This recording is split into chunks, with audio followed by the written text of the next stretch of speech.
তারা সকলে ঐক্যবদ্ধ হন।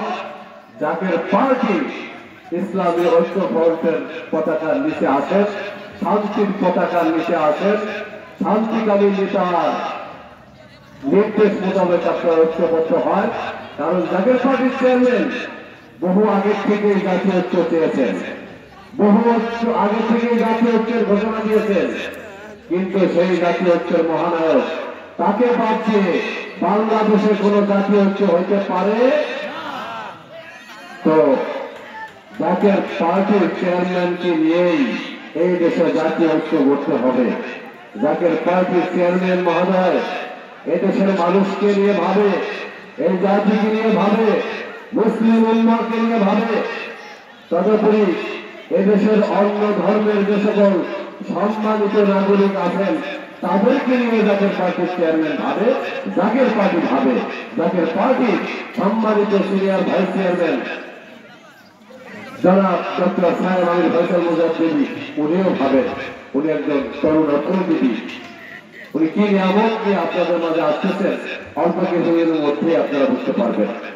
তো এই দেশে যদি শান্তি প্রতিষ্ঠা করতে হয়, এই দেশের মানুষ যদি নিরাপদে বসবাস করতে হয়, সকল রাজনৈতিক দলের মানুষ, সকল রাজনৈতিক দলের নেতাকর্মী যদি নিরাপদে নিরিবিলি থাকতে চায়, তাহলে জাকের পার্টি ছাড়ার কোন বিকল্প রাস্তা নাই।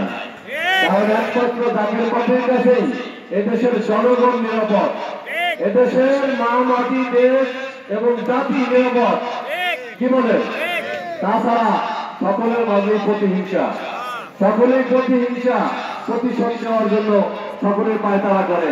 একমাত্র জাকের পার্টি মানুষকে এই মদিনার আদলে দয়াল নবী রাসূল সাল্লাল্লাহু আলাইহি ওয়াসাল্লামের যে প্রেম শিক্ষা এবং আমার বিশ্বলী খানম ফরিদপুরি কমলাদান হুজুরের যে প্রেম শিক্ষা, সেই প্রেম শিক্ষায় তারা আমরা প্রেমের আদান প্রদান করব, ভাবের আদান প্রদান করব, আমরা মানবতা শিখাবো, শিক্ষা দিব, আমরা মানবতার দিকে আহ্বান করব, আমরা শান্তিকামী জনগণকে নিয়ে এই দেশকে একটা কল্যাণ রাষ্ট্রে পরিণত করবো ইনশাআল্লাহ।